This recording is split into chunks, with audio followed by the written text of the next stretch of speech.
There is a renaissance. There's a newness in Detroit, a rebirth. It has been called Paris of the Midwest, the motor vehicle capital of the world.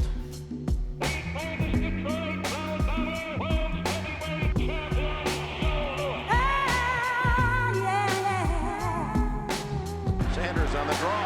Longest run of the game, and he's in the clear. Oh, what a move! Oh, my! I wear the Detroit D all around the world. It's a medal of honor. It means home to me.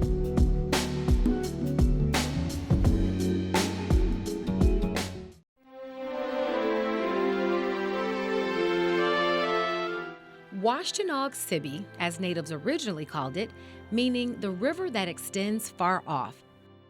Translated as La Grande Rivière by French pioneers that made their way along the river, which ran through the middle of the Michigan Territory. Grand River Avenue started as a footpath used by Native American inhabitants, giving them and early European settlers a trail to accommodate Michigan's lucrative fur trading post. The region's economy thrived as a trading destination, but experienced bloody battles for control of the territory with wars between native tribes, French and British settlers, French Canadians, and American colonials.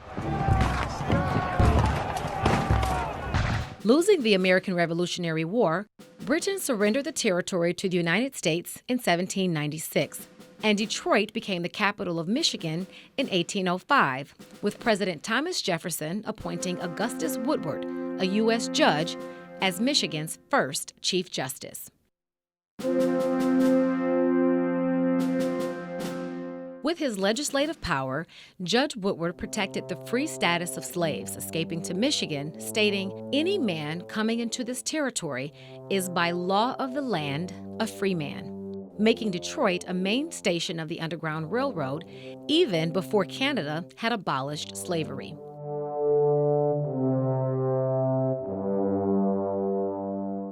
During his tenure, Augustus Woodward was also a founder of the University of Michigan, originally located in Detroit.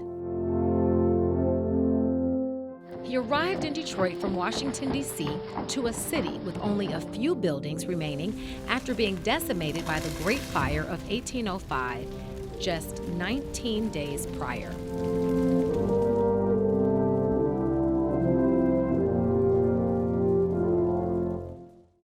With the focus directed towards rebuilding the city, Woodward planned to develop growth in all directions, with avenues branching outwards from Detroit's riverfront.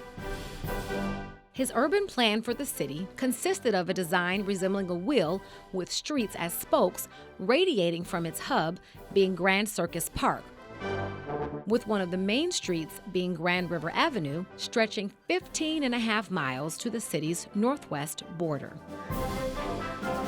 Grand River Avenue now stretches from downtown Detroit northwest across the state through Lansing, Grand Rapids to Muskegon, and is a main street to over a dozen other cities in Michigan.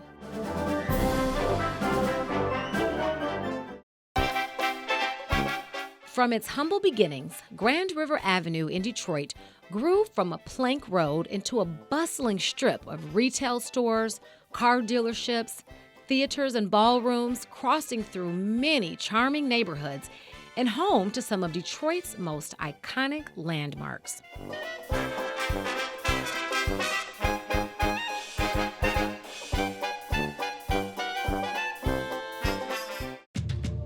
Over the past 50 years, Detroit had suffered a population decline that left many of the once popular businesses abandoned and long forgotten.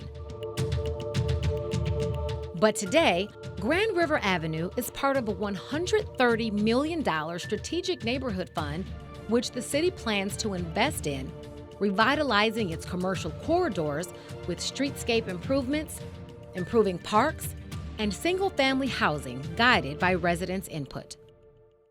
Soon, Detroiters can look forward to shopping on a newly renovated stretch of Grand River Avenue, Detroit's own